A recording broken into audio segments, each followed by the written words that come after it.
What happens when one of the greatest film critics of all time completely obliterates a movie? When Roger Ebert declared a film one of the worst ever made, it wasn't just a bad review. It was a cinematic obituary. In this video, we dive into the top 15 worst movies, according to Roger Ebert. 1. North, 1994. Imagine a film where a child travels the world to audition new parents. Sounds quirky? Maybe. But to Roger Ebert, North was a disaster of colossal proportions. He famously ended his review with, "I hated this movie. Hated this movie." He wasn't exaggerating. Directed by Rob Reiner, who once gave us The Princess Bride, this clumsy satire felt cruel, tone-deaf, and painfully unfunny.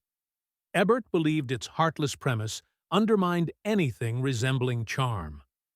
The story follows North, a brilliant child who feels unappreciated and gets legal permission to find new parents. What unfolds is a bizarre travelogue riddled with cultural stereotypes, shallow caricatures, and unearned sentimentality. There's even a stop in Texas with cowboys and a musical number in an Amish town. It's as if the film tries to offend every possible demographic with lazy writing and misguided jokes. Ebert's anger came from the waste of talent. With stars like Bruce Willis, Elijah Wood, and Jason Alexander, this could have been whimsical. Instead, it insulted its audience, especially children, whom it tried to manipulate emotionally without earning their empathy. Its surreal logic and smug tone made it feel like a bad Saturday morning cartoon stretched into 90 minutes of awkwardness. To Ebert, North was the ultimate betrayal of a good idea by terrible execution. It was condescending, misguided, and a clear example of how even a beloved director can go off the rails. His takedown of North became legendary, not just for the scathing language, but for how passionately he stood up for quality cinema and against laziness masquerading as family entertainment. 2. The Brown Bunny, 2003.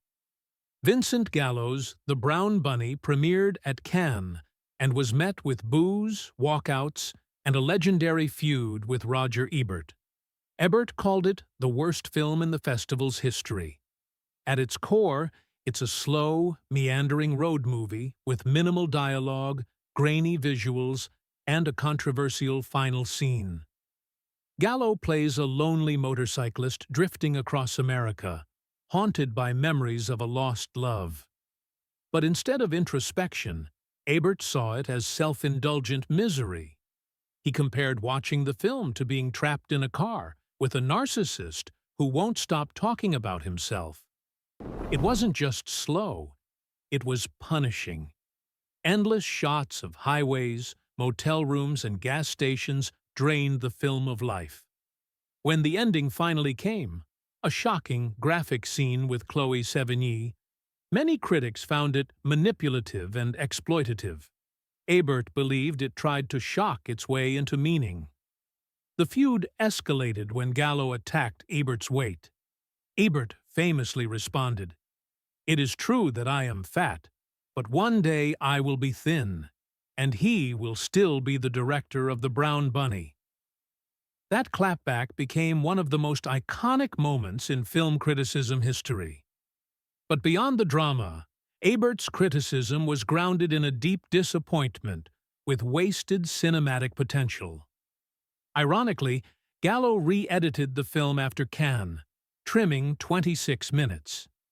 Ebert later said the new version was better, but still didn't save the movie. For Ebert, The Brown Bunny wasn't just bad, it was a warning about unchecked ego and the myth of artistic freedom being enough to justify anything on screen. 3. Freddy Got Fingered, 2001. If The Brown Bunny was indulgent, Freddy Got Fingered was anarchic chaos on steroids. Directed by and starring Tom Green, this film pushed boundaries in all the wrong directions. Ebert gave it 0 stars, calling it a vomitorium of tastelessness. He wasn't wrong. From swinging a newborn by the umbilical cord to absurd scenes involving animals and body fluids, the film seemed determined to test how far gross-out comedy could go. Green plays a failed animator who lives with his parents and torments everyone around him.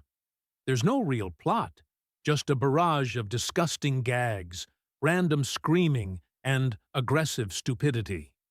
It became infamous for scenes like Green playing a keyboard while wearing deer carcasses. Ebert didn't just dislike the movie. He was genuinely disturbed by its existence and what it said about comedy trends of the time.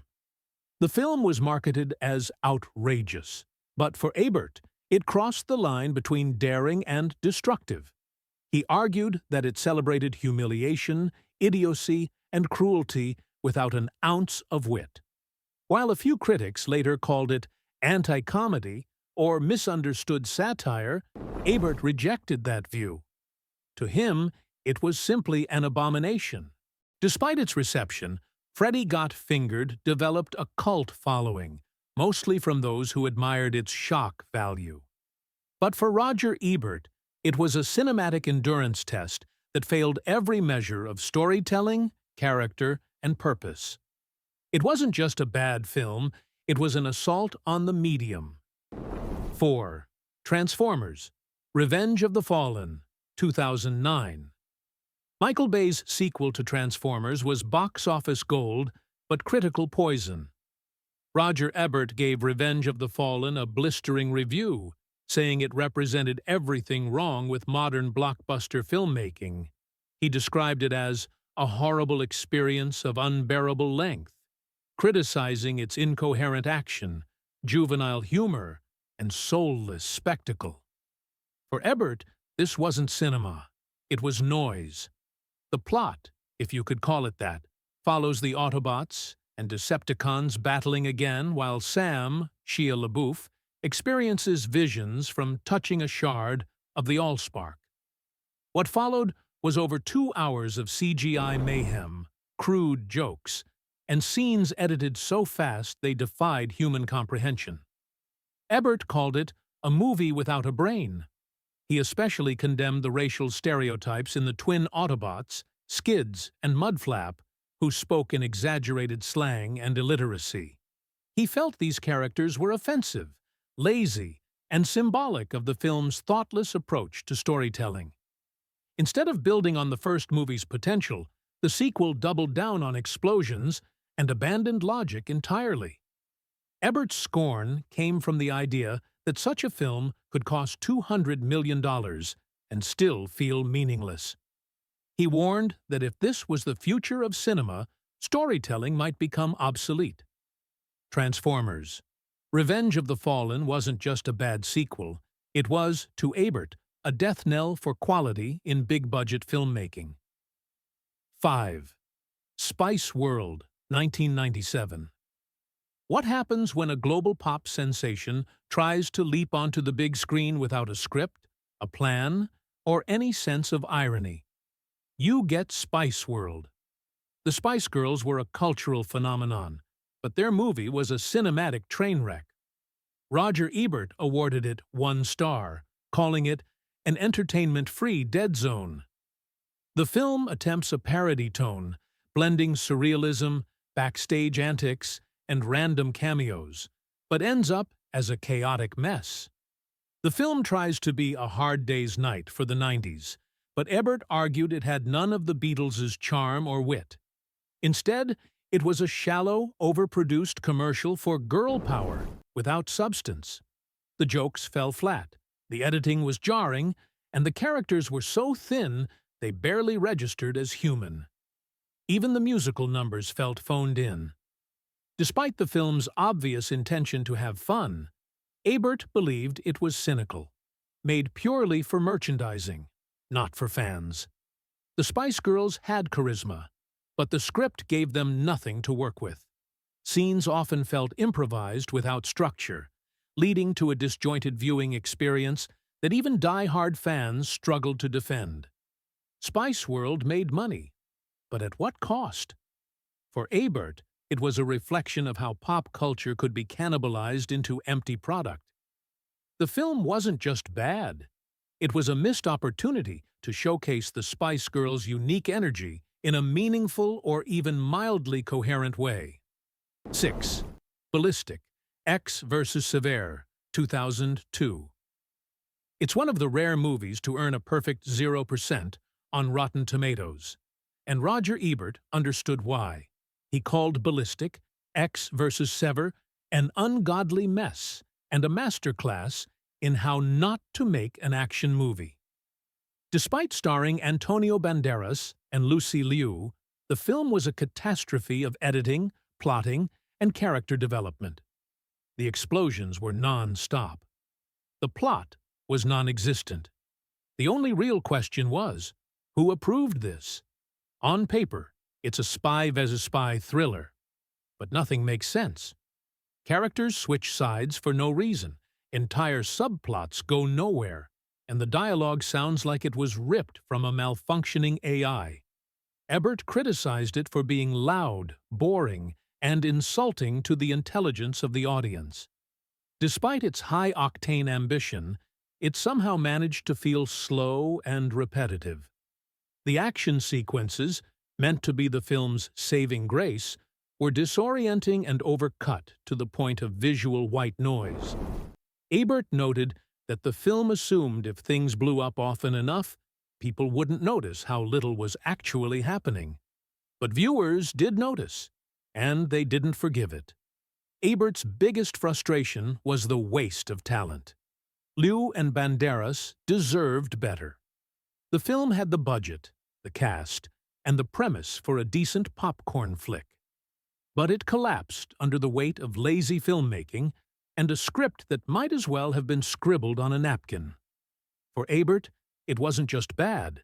It was so aggressively incompetent, it felt like an insult to the genre itself. 7.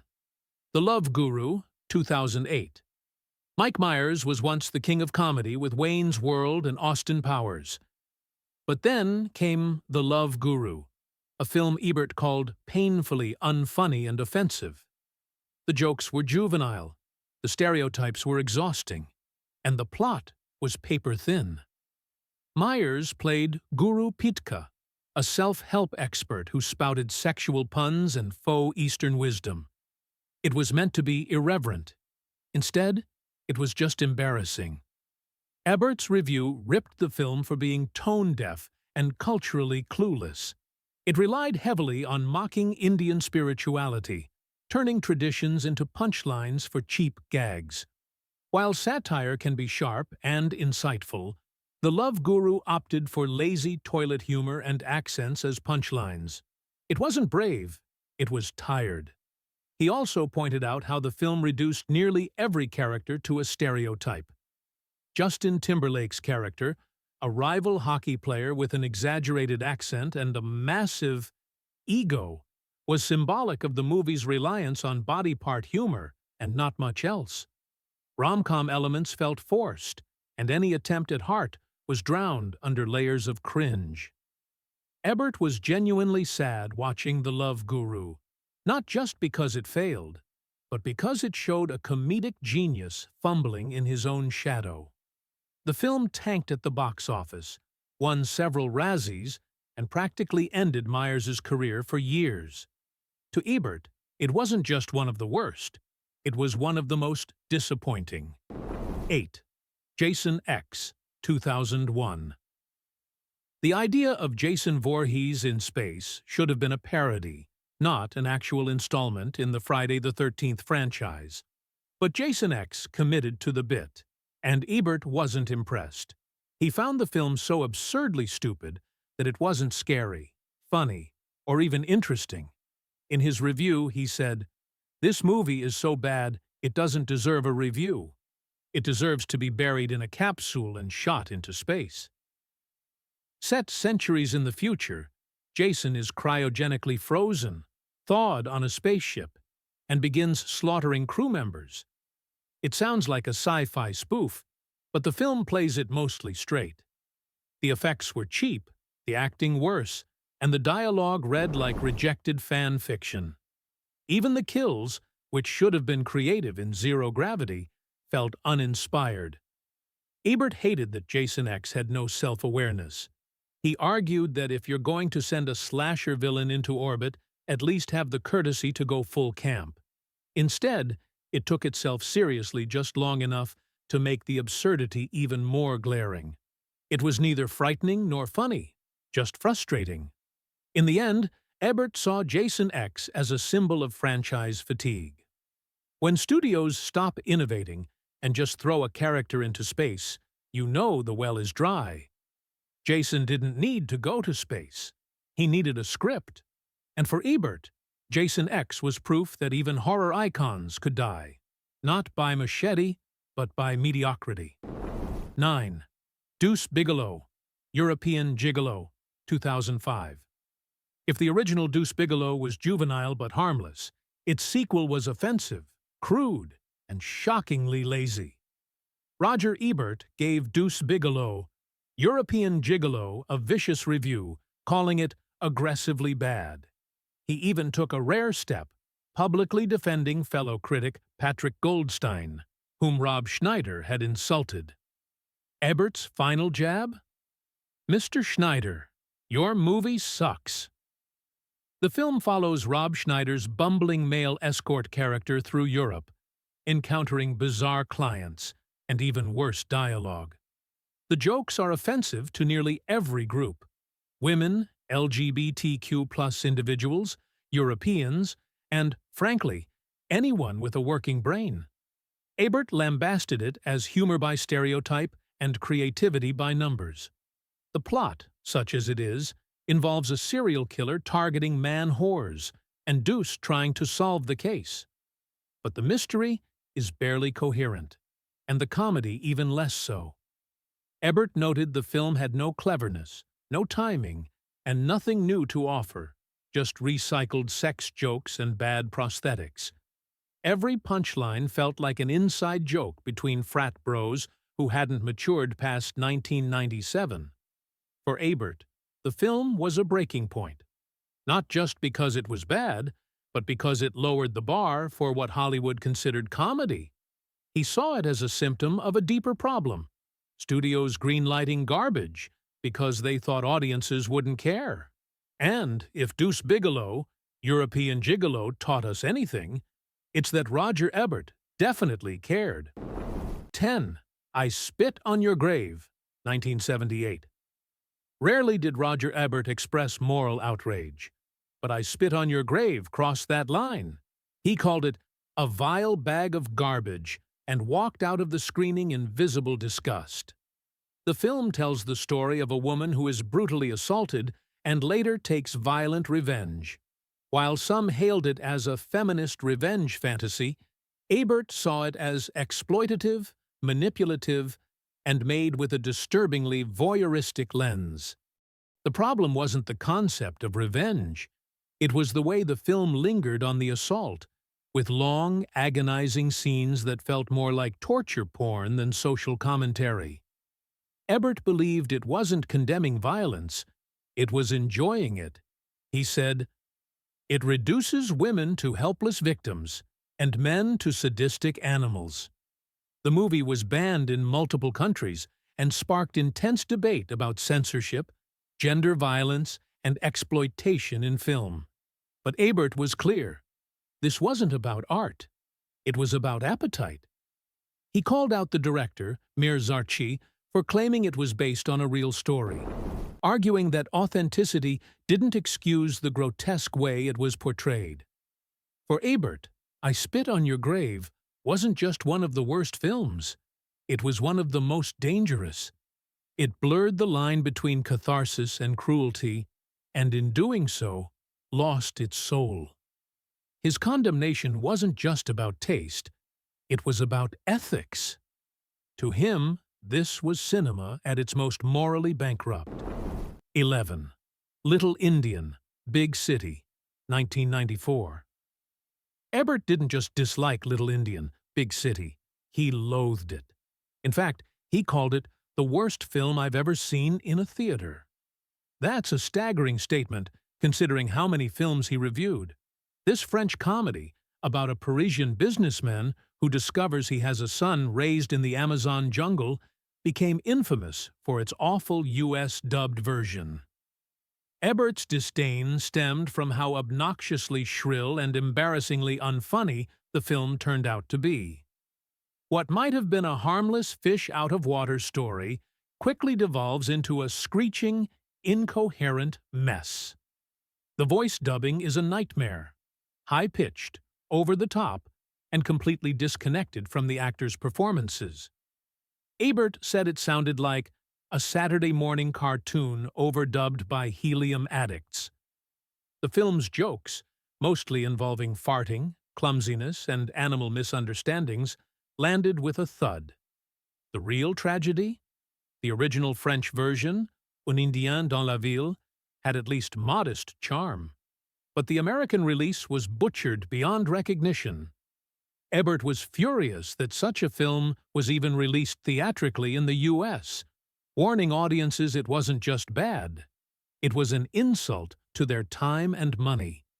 For Ebert, Little Indian, Big City symbolized Hollywood's disregard for quality when localizing foreign films. He didn't see it as a French flop, but as an American embarrassment, marketed to families without a trace of dignity.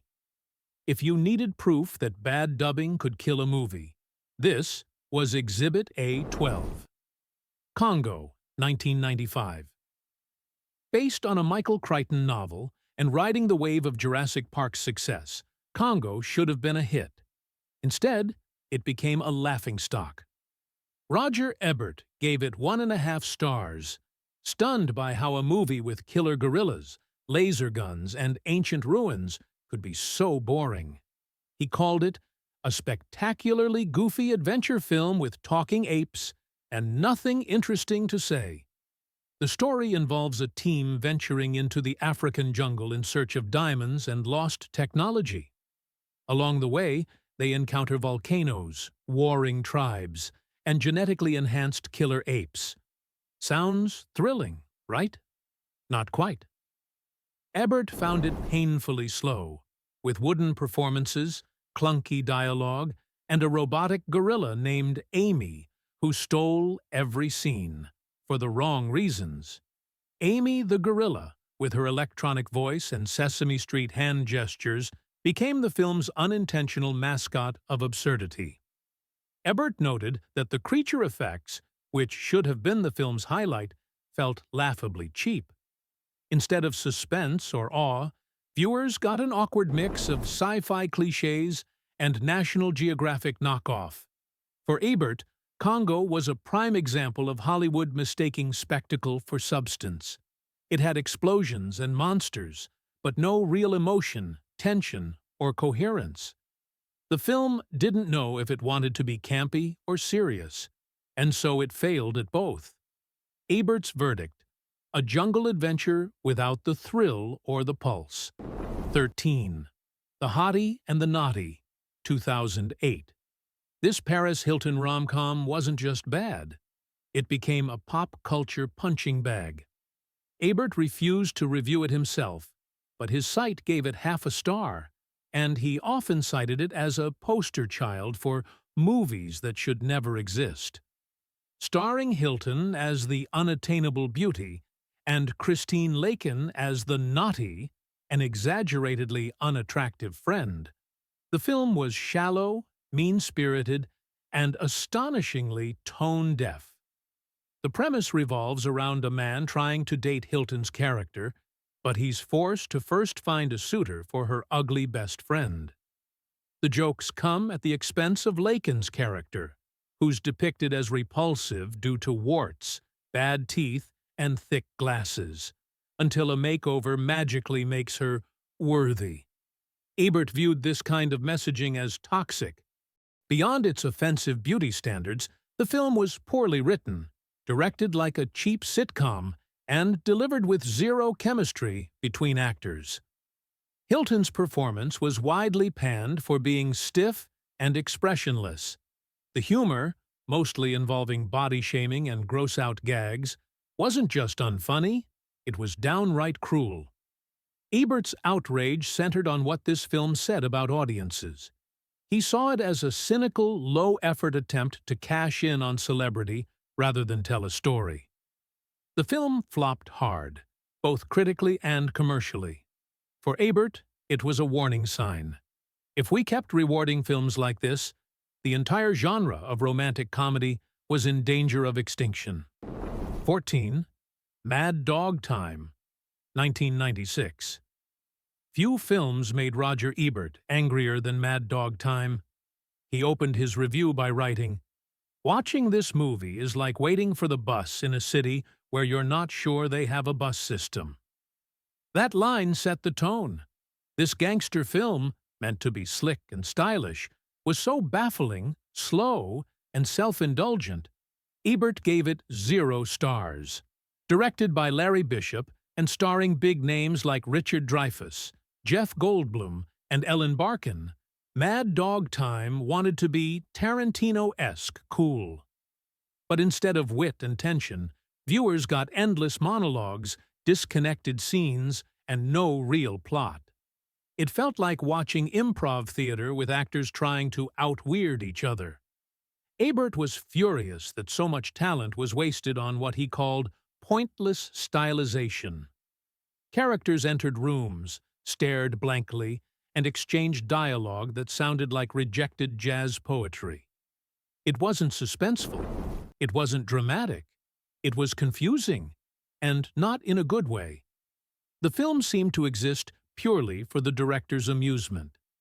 Ebert ended his review by saying it was the first film he'd seen that didn't improve with the projectionist turning off the sound. Then, the picture. Mad Dog Time wasn't just a failure. It was a vacuum of joy, narrative, and meaning. For Ebert, it represented everything wrong with filmmakers who confused style for substance. 15. Caligula, 1979. Caligula is infamous for being both a historical epic and an X-rated mess. Produced by Penthouse's Bob Guccione and starring Helen Mirren, Malcolm McDowell, and Peter O'Toole, the film promised grandeur. Instead, it delivered a grotesque blend of soft-core pornography and incoherent plotting. Roger Ebert walked out of it, literally. He hated it so much, he left the theater mid-screening. Ebert called Caligula sickening, utterly worthless, shameful trash. He was appalled not only by its explicit content, but by how aimless and joyless the entire project felt. It wasn't just a misfire. It was exploitation dressed up as art.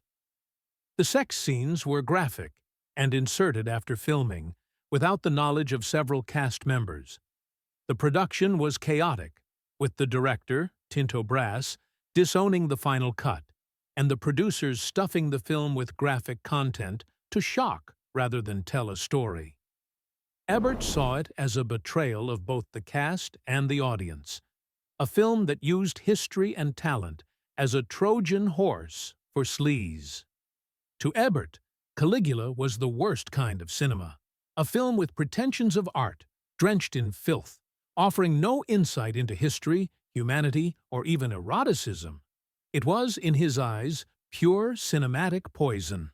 Not just bad, corrupt. So, there you have it. 15 films that drove Roger Ebert to the brink. Some were loud, some were lazy, and some were morally outrageous. But all of them shared one thing. They broke the sacred pact between filmmakers and audiences. Ebert wasn't just reviewing movies. He was defending the soul of cinema.